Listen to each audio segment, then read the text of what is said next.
I'm Dave Rubin. This is the Rubin Report Direct Message for today, June 8th, 2021. As always, click that subscribe button, tap that notification bell, share our videos, and note mentally that we now clip the direct messages usually into 2 or 3 segments that we put out for smaller bites throughout the day. So you can always go to youtube.com/Rubin Report and see what's what. And of course, we repost everything ad-free and without algorithmic manipulation at rubinreport.locals.com. I'm feeling good today. I've got some stories that are going to enlighten you. And I think, as I said yesterday at the close of the show, I think there's some good trends. And I'm going to focus on those trends. First off, today we're going to be discussing Kamala Harris, who is the Vice President of the United States. This is a woman who was polling at 0% within her own party when she stepped out of the presidential race. But then Joe Biden chose her to be his running mate. Why? I have no idea. I wouldn't want to speculate. Well, she is in Guatemala, and she's warning people not to come to our border. Sounds very Trumpian. Very bizarre. We're going to show you some video on that. Then, on the good news that I was just alluding to, remember Barack Obama? He was the 2-term president a while back before the orange guy.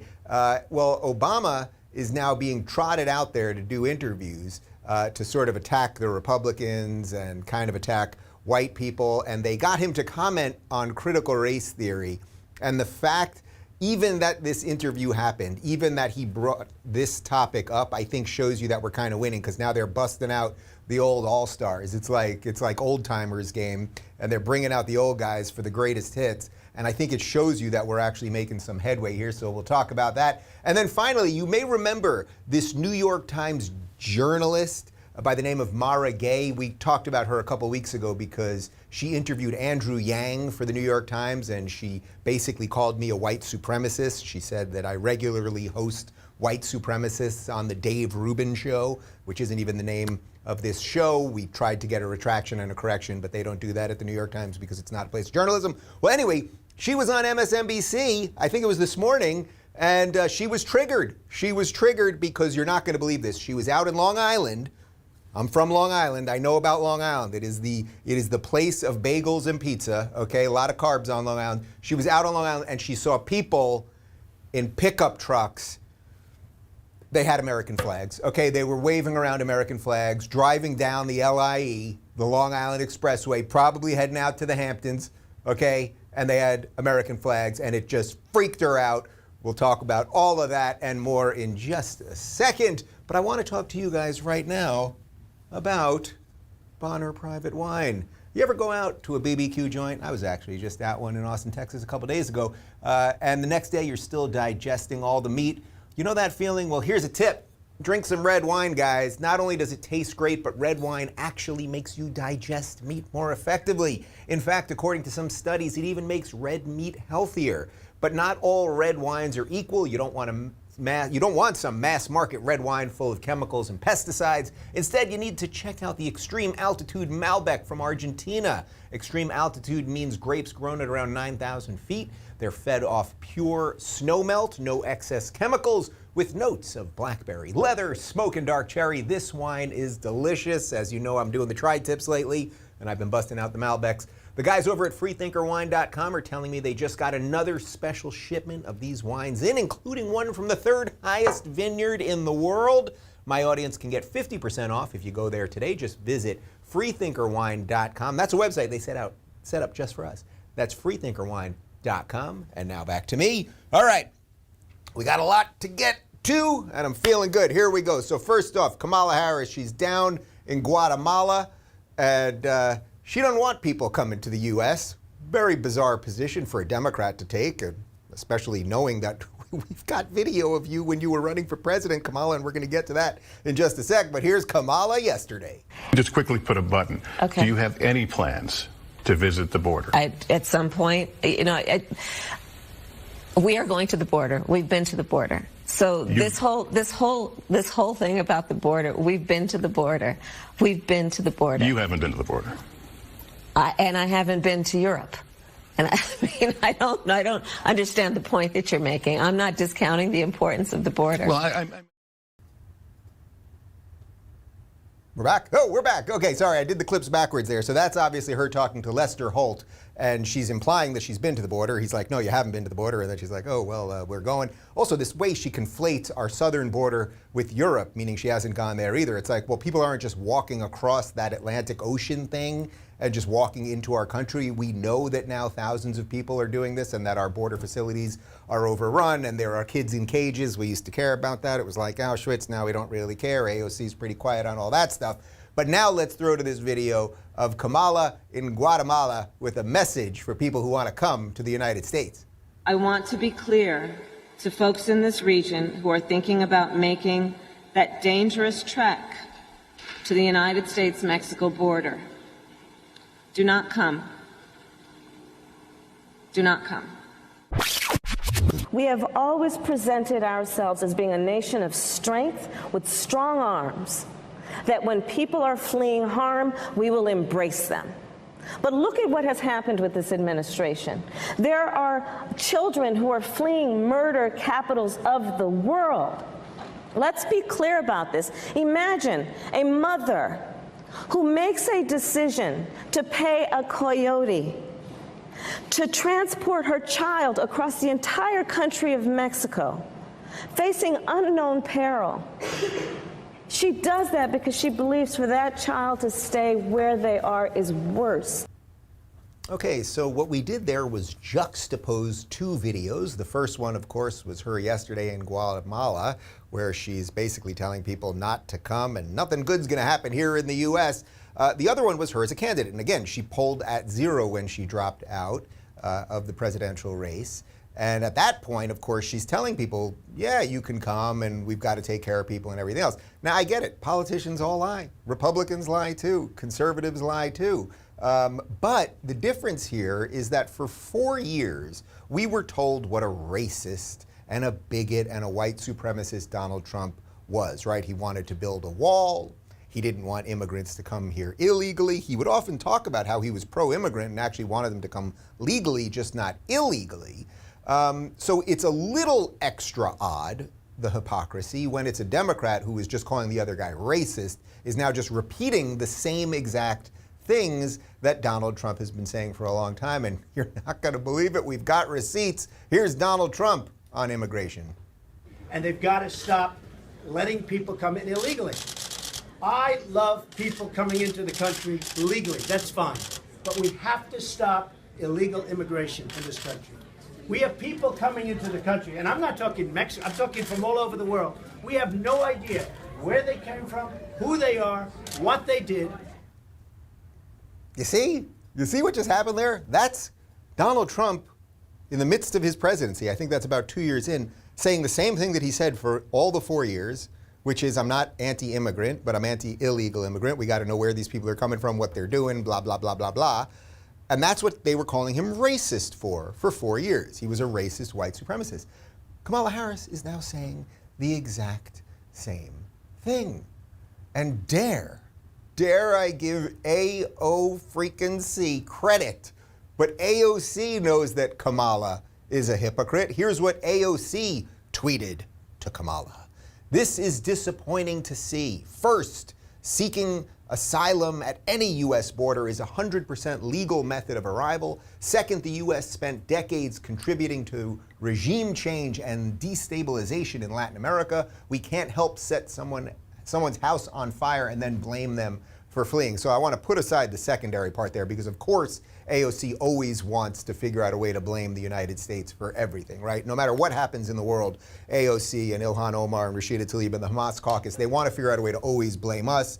At the same time, also telling us how, the United States is racist, we're systemically racist, we're evil and patriarchal, and capitalism is wrong and all of those things. But we should also let everyone in because I guess the horrors that we have pale in comparison to the horrors that they've got.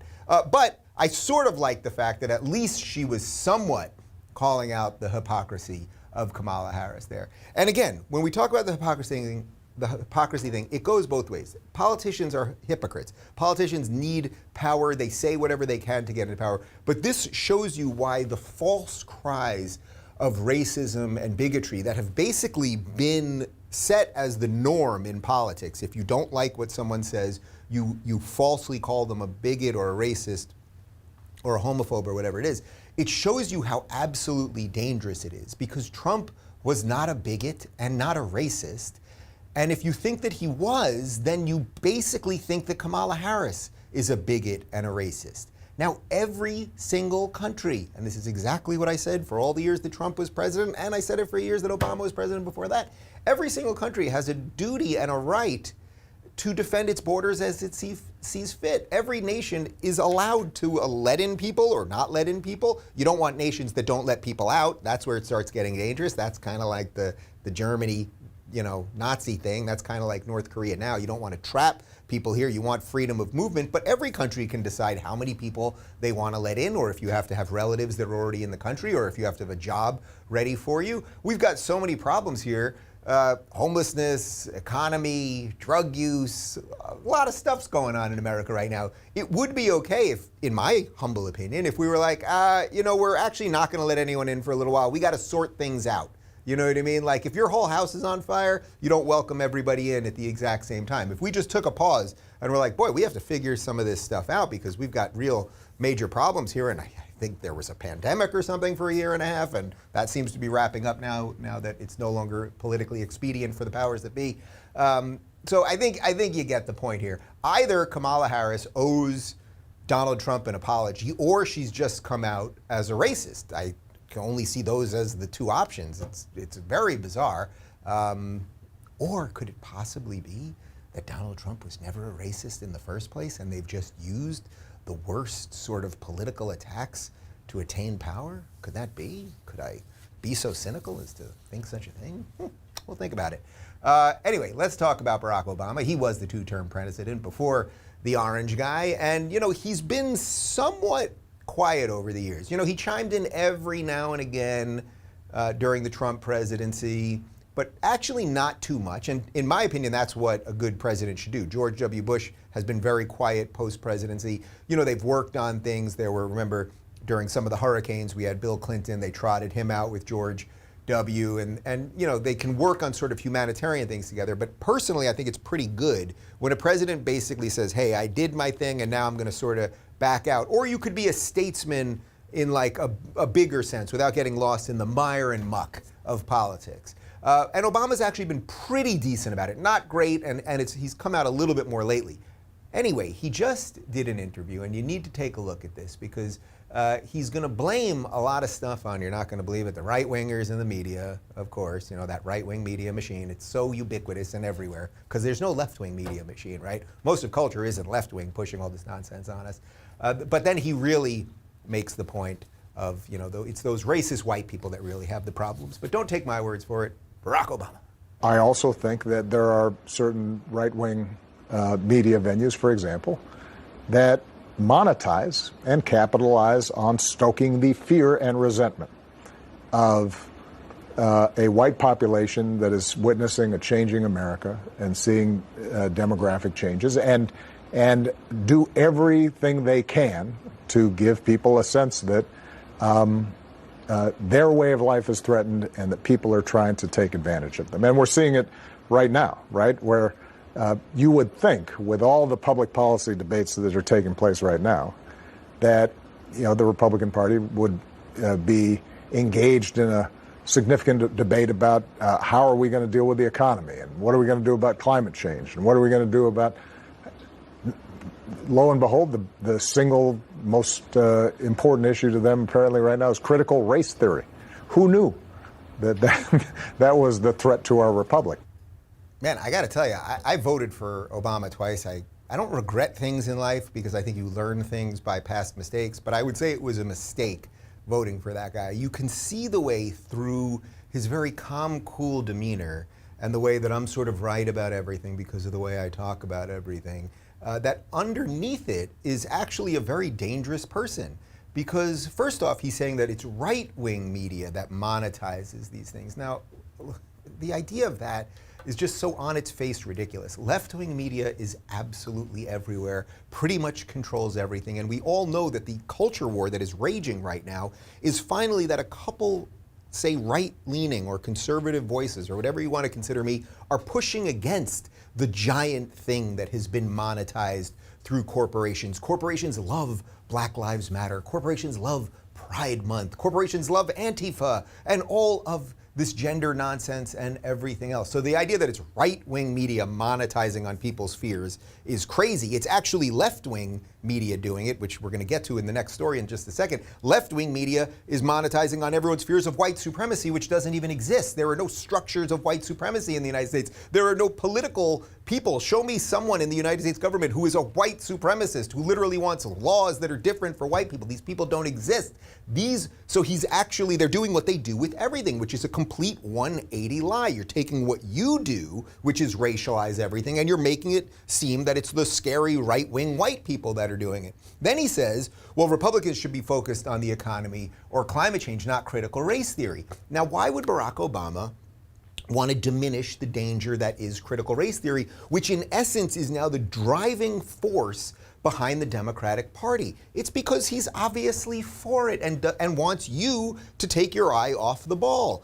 And yes, we should all be against critical race theory, and it is not misguided on the part of Republicans or conservatives to not want their children taught in school that America is fundamentally racist, that systemic racism is real, that things like being on time and hard work and getting math questions correct are tools of white supremacy. You would want children to be taught that their skin color doesn't matter as opposed to is the thing that matters most. So in some ways, it is the most important thing because it's the thing that's here to destroy everything else. Critical race theory is here to ultimately destroy the economy, right? Critical race theory doesn't want an economy that runs on capitalism and free markets and freedom of choice and all of those things and human ingenuity. It wants giant systems of socialism and Marxism. These are obvious things. So to link these things together, I may think a lot of things about Barack Obama, but I don't think he's an idiot. It's fairly obvious why he wants critical race theory taught in school, and it's pretty freaking dangerous. So he's lying about what the media does, and he's lying about actually what critical race theory is his point, because otherwise, what is his point, right? Is his point that we should be teaching critical race theory, which if it is, then he's been fully unmasked as a Marxist, which I guess that would be news, right? In a normal time, it would be news if the former president of the United States fully came out as a Marxist. Or is he's trying to simply diminish it so that it can keep squeaking its way through? So, I mean, and also, white America voted for him. He's talking about white America. White America voted for you twice, Barry. Yeah, and nobody cared what your first name sounded like or what your last name sounded like, or nobody cared that your dad was from Kenya or any of those things. I voted for you twice. It had nothing to do, I think, with you being black or anything else, right? Like, I voted for you because I thought you were better than the other guys, John McCain and Mitt Romney. In retrospect, I think the country would be a lot better off if either one of them, and I think Romney's horrible now, right? Because Romney's just a pet Republican. Well, I can go on NBC and they'll pat me on the head and give me a cookie, or cookie, like Brian Stelter yesterday. Anyway, I think you guys see my point. I mean, his implication is that America is fundamentally racist and these racist people are losing control. And it's like, Barry, the racist people voted for you. This meme of white supremacy is so spectacularly wrong and dishonest, and that's a perfect segue to our third story. So you may remember on the show yesterday, I talked about the idea of laundering lies, that this is in essence what the media is doing. So I was talking about it yesterday in the context of Jen Psaki, the White House press secretary, on Brian Stelter's show, the most ironically named show in the history of television, Reliable Sources. And what Stelter was asking was, in effect, what could we as the media do to help the messaging of the presidency more? What could journalists do better? And it was idea laundering, because you would never ask that of the people you're supposed to be holding to account. So they just launder their lies, and then it sort of seems like news. Oh, the press secretary was on with Stelter, and it's on CNN. It kind of seems like news, but in effect, they're just laundering a lie. Well, I got a perfect example of it to show you right now. So before I show you the clip, this is MSNBC, and they did a segment on a Washington Post op-ed by the by a guy by the name of Max Boot. And he's just sort of a never Trump Republican, which again, it's just one of these pet Republicans. You'll never defend any sort of conservative idea, but they let you go on MSNBC and they treat you like a pet and you get your cookie and you go home and you never actually accomplish anything or defend any of your purported ideas or anything like that. I would say this is sort of like Bill Kristol or David Frum, or the Lincoln Project people. These are just ineffectual, sort of nobodies. Nobody likes them except the MSNBC people that use them as pets. Well, he wrote a piece in Washington Post called "Too Many People Are Underestimating the Trump Threat." So here you have a guy writing a piece in Washington Post about the Trump threat. Now that sounds very scary.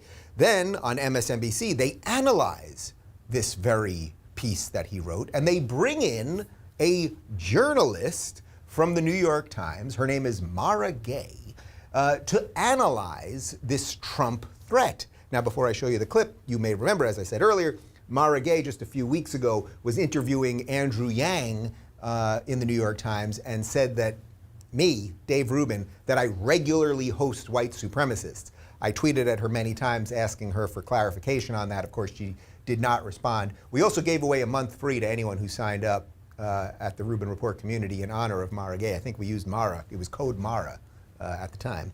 So I thank you for that, Mara. She also got the name of the show wrong. She called it the Dave Rubin Show. We couldn't get a retraction or a correction or anything because these people aren't journalists. They're just human jokes that show up on these shows. But anyway, she then, so you have a Washington Post writer who writes an op-ed, then MSNBC covers that very op-ed, who's written, it's written in effect by an activist, a Democratic activist. It's then covered on MSNBC, and they bring in a New York Times journalist to analyze it. And you're not going to believe it. This woman was on Long Island, and they had American flags. Video. I was on Long Island this weekend, visiting a really dear friend, and I was really disturbed. I saw, dozens and dozens of pickup trucks with, explicatives against Joe Biden on the back of them, Trump flags, and some cases just dozens of American flags, which, is also just disturbing because essentially the message was clear. It was, this is my country. This is not your country. I own this. And so until we're ready to have that conversation, this is going to continue. I think she means expletives, not explicatives, but I don't want to be a white supremacist by correcting anyone's English. But look, I come from Long Island. One of the good things, I think one of the things that actually made me who I am, the reason that perhaps you watch this show, is that Long Island is actually a wonderfully diverse place where you're outside of New York City, about 45 minutes outside of New York City. So it's the suburbs of the big city. And what you got there was so many people who were second and third generation Americans whose parents, grew up basically in Queens and Brooklyn in tenement houses and small apartments, just like my grandparents, one bedroom, 6 kids. And then eventually through hard work and the American dream, they got their families to be able to move out to the suburbs. My family is literally an example of the American dream. And so many people, whether they were Irish or Italian or Jewish or black or Hispanic or whatever it is, all did that on Long Island. Long Island's sort of the best example of what America could be in a certain sense, and then have that proximity to the big city where the further generations who then were middle class could go and follow their dreams. And some crazy kid from Long Island could try to do stand-up comedy in New York City for years and then eventually do something that led to something pretty decent in 2021. Yeah, this guy. It's a beautiful place, Long Island. Anyway, her fear, first off, that there were people with trucks with anti-Biden messages on the trucks, I suppose, or the flags. First off, I just don't believe that. I mean, there may have been 1 or 2 that she saw, but have anyone watching this, seen lots of trucks driving around? Can I say the F word? We don't want to get demonetized. Susan Wojcicki. Screw old Joe Biden. Have you seen that flag? No. When Trump was president, everywhere you went, there were pictures of Trump as a Nazi and crossing out his face and giving him a mustache and all of those things. But further, it's really the flag part here that's disturbing. I think she's just mostly making this stuff up, but she has what I think is, and I don't mean to make this about her. It really doesn't matter about her, and I don't even care what she said about me. But the idea that a New York Times journalist goes on MSNBC to comment on a Washington Post story shows you how they launder the lies. And that then she gets up there and she fears the American flag. And don't take my word for it. Listen to what she's saying. When she sees the American flag, that somehow triggers a thought in her mind about white supremacy, and then you can sort of link it back to what Obama just said, that, you know, the white people are getting nervous and that they pray to the American flag to keep what they've lost. Like, it's just a bunch of self-serving, myopic drivel. That really is what it is.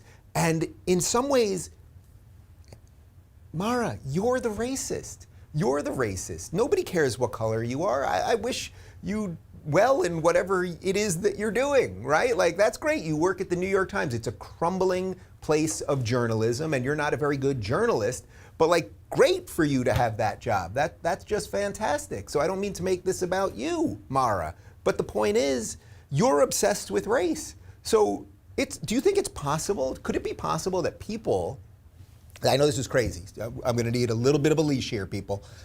Do you think it's possible that somewhere in America there are some people who are proud of the American flag and proud of the Constitution and the Bill of Rights and this wonderful country that we've had for 250 years that has given more freedom to more people than could have ever been imaginable? Do you think there are some people that are worried that we're losing that, not having anything to do with race, but that we're actually trading in equality for equity? We're erasing our own history and demolishing the things that freed people in the name of your crazed social justice. And it has nothing to do with them being racist. It has everything to do with them caring about freedom and liberty and that kind of stuff. Do you think that that's possible? And the answer, I suspect, and Mara, you're welcome to come on the show to tell me this yourself, but I suspect her answer would be no, because they see everything in a racialized world. But I can tell you this.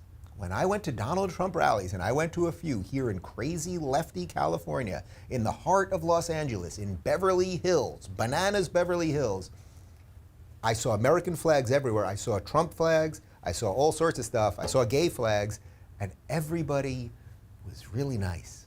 And I didn't see any racist people. So I think it's possible that the American flag stands for something other than race, and that unfortunately, you're in some sort of requiem for a dream where you see the American flag and it makes you think that everyone's racist. Not good. And now this is a little bit of a cheap shot, but you know, it's YouTube. What am I going to do? If you don't remember who Mara Gay is, well, here she is doing some math on MSNBC with Brian Williams. And of course, if you don't remember Brian Williams, he was the NBC anchor. He was once on NBC Nightly News, the primetime anchor at 6:30 p.m. They caught him lying, and his punishment was to have to host a show on MSNBC. That's a beautiful thing. So she went on his show. You may remember this from a couple months back. But you see it as a possibility. If he wants to spend $1 billion beating this guy, he could do it. Absolutely. Somebody tweeted recently that actually with the money he spent, he could have given every American $1 million. I've got it. Let's put it up on the screen. When I read it tonight on social media, it kind of all became clear. Bloomberg spent $500 million on ads. U.S. population, 327 million. Don't tell us if you're ahead of us on the math. He could have given each American $1 million and have had lunch money left over. It's an incredible way of putting it. It's an incredible way of putting it. It's true. It's disturbing. It does suggest, what we're talking about here, which is there's too much money in politics. I'm sorry. I know it's cheap, but that clip is just so perfect because she completely makes up nonsense. He accepts the nonsense. That got by producers and directors. I've got two guys in this room. They do better fact checking. God bless you guys. And you know what? You both can have Chipotle for lunch today. Bloomberg spent $500 million on the campaign. That's what they were saying. There's 327 million Americans. So I'm just math in my head. It's basically like, I don't know, you give everybody $1.50, not $1 million each. And they let that run. And nobody corrected it. MSNBC, they've leaned so far forward, they actually fell into the bottomless pit. There you go. I enjoyed today's show. I hope you enjoyed today's show. Part 1 of my interview with Ariel Scarcella is up in honor of LGBTQ LMNOP Pride Month. She is a card-carrying lesbian. They get a card when you become a lesbian. They give you a laminated card. And she left the left. So what's it like for a lesbian to leave the left? Find out if you check our YouTube channel. Of course, the full episode is already up ad-free at RubinReport.locals.com. And that's it for me. We're going to scarf down some Chipotle, and then I'm headed, got about an hour drive. I'm going to do the Babylon Bee podcast. And of course, the Babylon Bee is a satire website, which the New York Times, I think, has several times called like right-wing fake news media machine, which is just sort of hilarious. So be on the lookout for that. Oh, and I also did the Ruthless podcast yesterday with Comfortably Smug and his crew, if you're familiar on the Twitter machine, and they just posted that this morning, so you can check that out. Anyway, some good stuff's happening. Like, we just got to keep pushing. Just keep pushing, keep your head on straight. We're going to be all right. All right, have a great day, everybody.